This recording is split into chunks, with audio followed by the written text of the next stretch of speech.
बोलिए गोविंद भगवान की जय। संत सनातन धर्मों की जय। मेरे प्रिय सज्जनों, हम आपको परमपिता परमात्मा की अमृतमय कथाओं को श्रवण कराते रहते हैं, जिसमें कथा आसक्ति से विजेता की पराजित।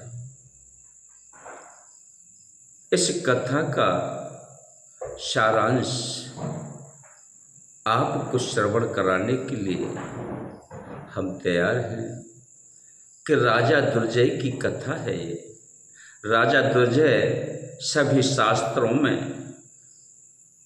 निष्णात हो चुके थे और शत्रुओं को भी जीत लिए थे, किंतु अपने इंद्रियों पर विजय नहीं प्राप्त कर सके थे।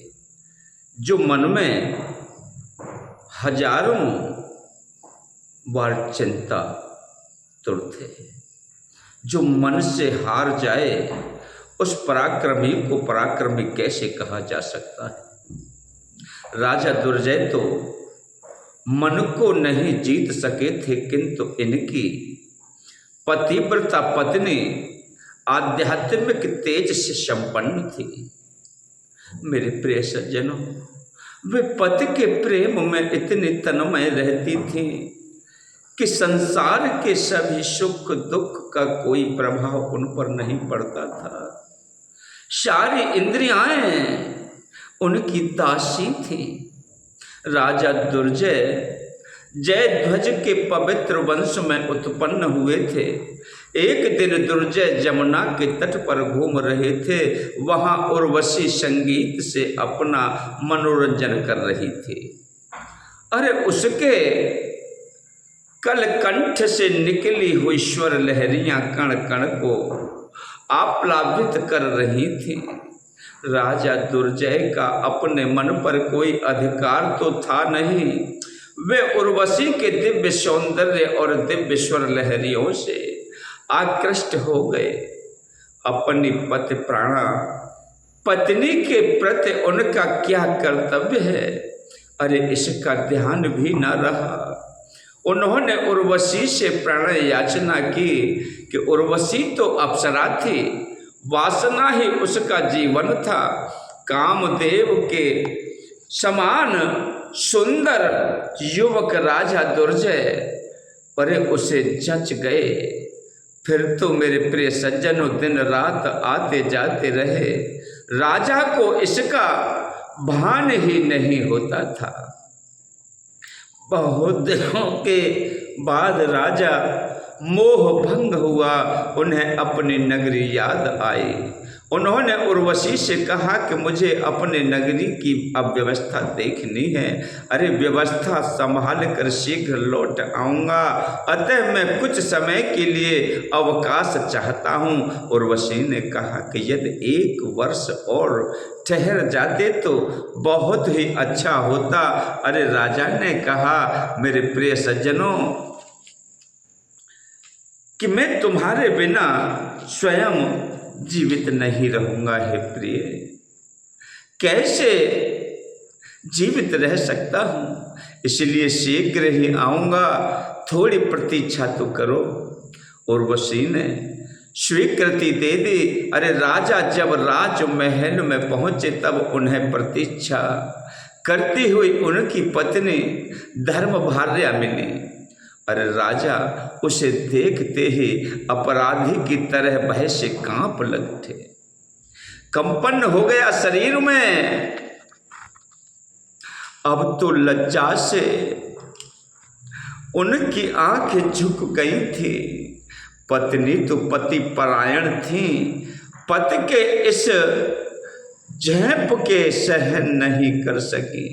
बोली, स्वामी आप तो किसी से नहीं डरते थे, आज अरे भय से कांप क्यों रहे हैं, बताओ तो।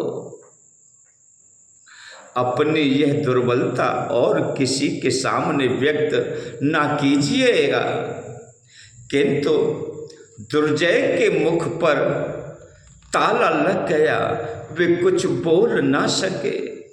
पतिव्रता ने अपनी आध्यात्मिक शक्ति से उर्वशी वाली घटना को जान लिया और वह बोली, हे स्वामी, मैं सब कुछ जान चुकी हूँ, मेरा सुख आपके सुख में ही निहित है।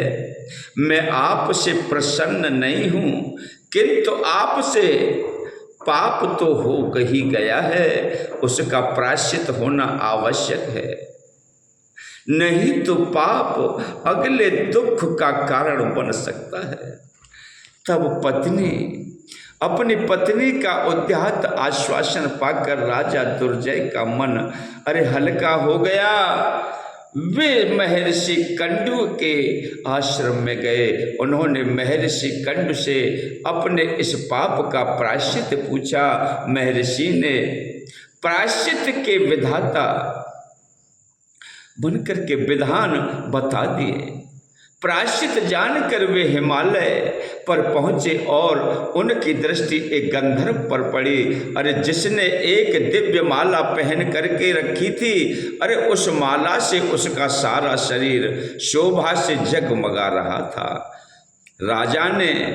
राजा के मन में आया कि यह माला उर्वशी के अनुरूप है, इस माला से वे खिल उठेंगे। यह विचार आते ही वे माला लेने के लिए उतावले हो गए। राजा मन के दास तो थे ही, बस लुटेरे की तरह गंधर्व पर टूट पड़े।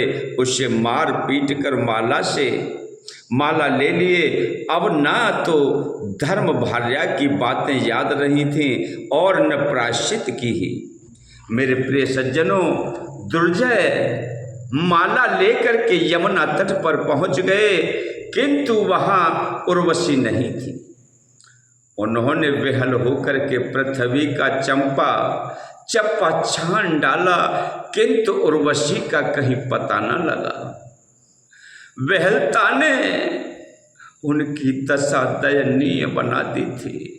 किंतु वे हेमकूट पर पहुंचे, वहां भी उर्वशी का पता नहीं था। तब वे देवलोक पहुंचे। वहां उन्होंने मानसरोवर के दिव्य तट पर उर्वशी को देखा तो राजा को बहुत शांति मिली। उन्होंने माला से अपने प्रिय सिंह श्रृंगार किया और अपने को कृतार्थ माना। यह राजा दुर्जय के पतन की पराकाष्ठा थी। कहाँ तो अपनी पत्नी के निर्देश से सतपथ की ओर अग्रसर हुए थे और कहाँ फिर वह आगे उन्हें न तो अपनी पत्नी का ही ध्यान था, न कंडु ऋषि के पाप निवारण हेतु प्रायश्चित पूछने का ही।